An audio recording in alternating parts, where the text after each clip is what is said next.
Let's say that you want to exercise. So you make a plan, you get ready. Day 1. You look outside and it's rainy, it's cold. So you're like, you know what? It's kind of cold outside. I'll wait until tomorrow. The next day, you feel a little bit sick. So you're like, you know what? I'm not feeling my best. I'm gonna wait until tomorrow. Next day, you're like, well, it's a holiday, family and all. So, I'll go tomorrow. A month later, your buddy asks you, how's your workout going? And you're like, you know what? I haven't really done much since I've been busy and, the holidays, family and all, and I got like super sick. So I think I'm gonna start New Year's. On the other hand, you want to exercise. It's important to you. So first day is rainy, it's cold, it doesn't matter. You put on your jacket and you do your thing. Second day, you feel a little bit sick, but you're like, you know what? 30 minutes, we'll get it done. Third day, it's a holiday, so you say, I better get this done in the morning before my family comes and I get busy. A month later, you're faster. You're stronger than you were before. See, this is what is called being reactive versus being proactive. A person who is reactive is easily affected by the things outside of them. A person who is proactive knows that their behaviors and actions are a product of their decisions and not the conditions. Proactive people are driven by values, in this case being healthy. Reactive people are controlled by their emotions and conditions. For example, let's look at their language. Someone who is reactive tends to use words like, I have to, I can't. That makes me so mad. On the other hand, someone who is proactive uses words like, I choose, I prefer, I will, I rather. Notice how the language of a proactive person has much more control than the language of a reactive person, which lacks control. For example, a person who says, that makes me so mad, is giving up control to the thing that upsets them.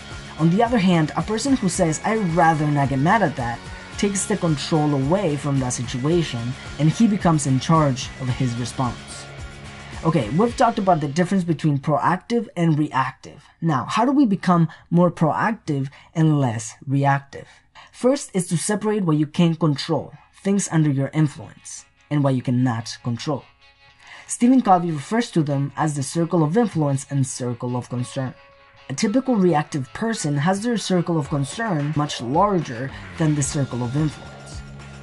As we become more proactive, we focus on the things that we can control, increasing the size of our circle of influence. At the same time, we start letting go of the things we cannot control, shrinking down our circle of concern. Second, the word proactive comes from two words, active, which means doing something, and pro, meaning before. This means that you are ready and active before something happens to you. Let's think about the first example. You didn't really know that it was gonna be raining and cold or that you would get sick. But by understanding beforehand that you can choose your actions not based on the conditions, but your values, you won't be as affected. Also, being physically proactive makes your circle of influence become larger. For example, looking at the forecast and choosing your workouts accordingly, for example, can eliminate those issues from your circle of concern, making it smaller, and move them to your circle of influence, making it larger. So habit number 1, be proactive. Imagine you are at a funeral 18 months from now, and your loved ones are there. They're sad. And you walk up to the casket to see who passed away, and it's you. Now, as crazy as this scenario is, think about your family. Think about your friends, your coworkers. What would they say about you? Most importantly, what would you say about yourself? How would you want to be remembered? If you want to be remembered as someone who made a positive impact on others, are you doing the things that are making that happen? By starting with a clear picture of where you're going, your end destination, you will have a better understanding of where you are, and it'll make it easier to take the steps in the right direction. Like Covey says, things are created twice, first in the mind, then in the physical reality. So habit number 2, begin with the end in mind. What if I ask you, what are the most important things to you? Most people would say family, health, achieving your goals, or your purpose in life. You wouldn't say go to the bar on the weekends, watching TV, or being on Facebook all day. But what is the reality? There's a huge gap between what people say they want and what they actually do.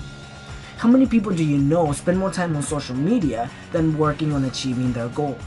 More time watching TV than planning their nutrition. This is what psychologists call cognitive dissonance. This is the discomfort that people experience when they perform actions that contradict their values. So habit number 3 is put first things first. Let's say that you have a YouTube channel with similar goals as this one. And I check out your channel and I'm like, I like this guy. He is someone that more people should see. So I share you with my audience. Now you have thousands of people checking out your channel. And then you say, who is this guy? So you check out my channel. And you're like, I like this dude. I'll share him with my audience. Now I got thousands of people checking out my channel. This is what Stephen Covey calls a win-win. In order for you to win, someone else does not have to lose.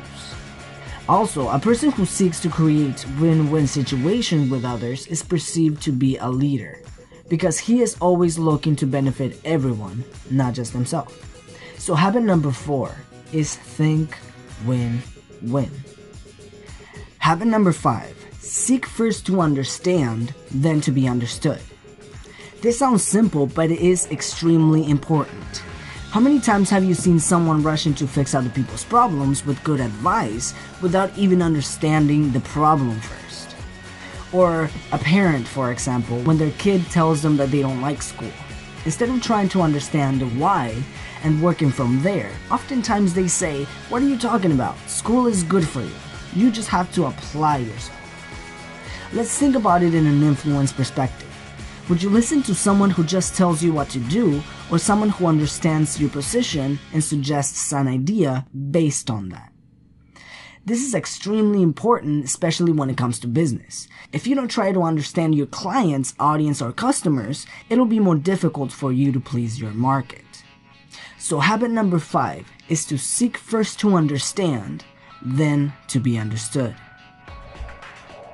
Habit number 6, synergize. Let's think about Steve Jobs and Steve Wozniak. Wozniak was the technical guy who created the first Apple computer, which he never intended to sell. Jobs suggested they should sell it. Synergy means that the whole is greater than the sum of its parts. Jobs had a talent for marketing. Wozniak had a talent for computers. Both of those talents separated wouldn't have accomplished as much as they did together. For those who don't know, they were the founders of Apple, one of the largest technology companies in the world. Of course, you cannot achieve synergy with everyone, but you should always be on the lookout for it. Habit number 7, sharpen the saw. Stephen Covey gives us a great example. There's this dude sawing down a tree. He was tired. His neighbor goes up to him and says, "You should take a break and sharpen the saw." And the guy responds, "Dude, I don't have time for that. I'm too busy sawing." The last habit is all about preserving and enhancing the biggest asset that you have, you. This habit makes all the other habits achievable. If you want to become effective, you have to sharpen yourself. So habit number 7 is sharpen the saw. And those are the 7 habits of highly effective people by Stephen Covey.